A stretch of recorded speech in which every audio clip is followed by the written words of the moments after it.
नमो नारायण मित्रों, आज मैं आपको कहानी सुनाने जा रही हूँ राजा बेटा। एक गांव में बरगद का एक घना पेड़ था, जिसकी छाया में एक झोपड़ी बनाकर एक व्यापारी रहता था। व्यापारी शुरू में बहुत गरीब था, पर धीरे धीरे मेहनत करके वह इस लायक हो गया कि उसने कुछ धन इकट्ठा कर लिया। कालांतर में उसके 3 बेटे हुए। फिर धीरे धीरे उसका व्यापार चमक उठा। अब उसने एक बड़ी हवेली बना ली। इतना काम व मेहनत करते हुए उसका शरीर बहुत थक गया था। उसके सभी दोस्तों, रिश्तेदारों व उसकी अपनी पत्नी ने उसे यही सलाह दी कि अब वह अपनी जिम्मेदारियां अपने बेटों को सौंप दे।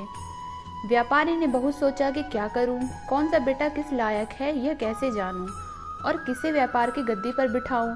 इस तरह के ढेरों सवाल उसे चैन से बैठने नहीं देते थे। एक दिन उसकी पत्नी ने उसे एक ऐसी दिशा दिखाई कि उसकी सारी चिंता दूर हो गई। व्यापारी ने अपने तीनों बेटों को एक रात अपने पास बुलाया और कहा, बच्चों, व्यापार के कारण मुझे और तुम्हारी माँ को कुछ दिनों के लिए बाहर जाना है। तुम तीनों प्यार से रहना। बड़ा बेटा राम बोला, पर बापू, आप कितने दिनों के लिए जा रहे हो?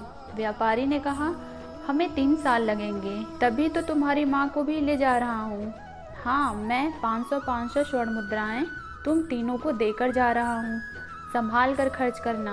जब भी खर्च करो यह सोचकर करना कि क्या यह जरूरी है। ठीक है बापू, आपने जैसा कहा मैं वैसा ही करूँगा, और भाइयों की भी मैं गारंटी लेता हूँ, बड़ा बेटा बोला। सही वक्त देखकर व्यापारी अपनी पत्नी के साथ यात्रा पर निकल पड़ा। असल में वह इस 3 साल के वक्त को तीर्थ यात्रा में गुजारना चाहता था। उन दोनों ने सभी तीर्थों के दर्शन किए, जगह जगह गरीबों को भोजन कराया और खूब शांति का आनंद लिया। बीच बीच में व्यापारी का मन भटकता था। उसे अपने बच्चों की याद आती थी, मगर उसकी पत्नी उसे यह कहकर तसल्ली देती कि अब बस कुछ ही वक्त तो रह गया है। इसके बाद आपको अपने बेटे एक जिम्मेदार व्यक्ति के रूप में मिलेंगे, जिनकी छाया में हम बाकी वक्त चैन से गुजारेंगे। निर्धारित वक्त पूरा होने पर जब व्यापारी अपनी पत्नी सहित घर आया तो बहुत खुश हुआ। उसके बेटों ने फूलों से घर सजा रखा था।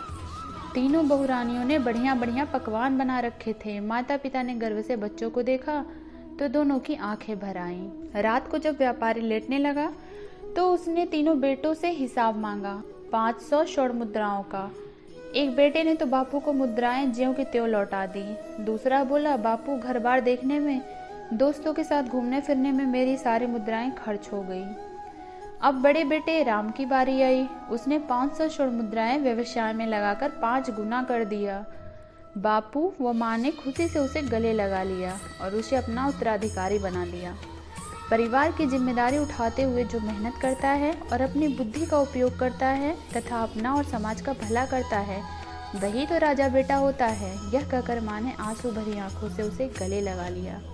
यह आंसू खुशी के थे, जिसे माँ ही महसूस कर सकती है। राधे कृष्ण दोस्तों।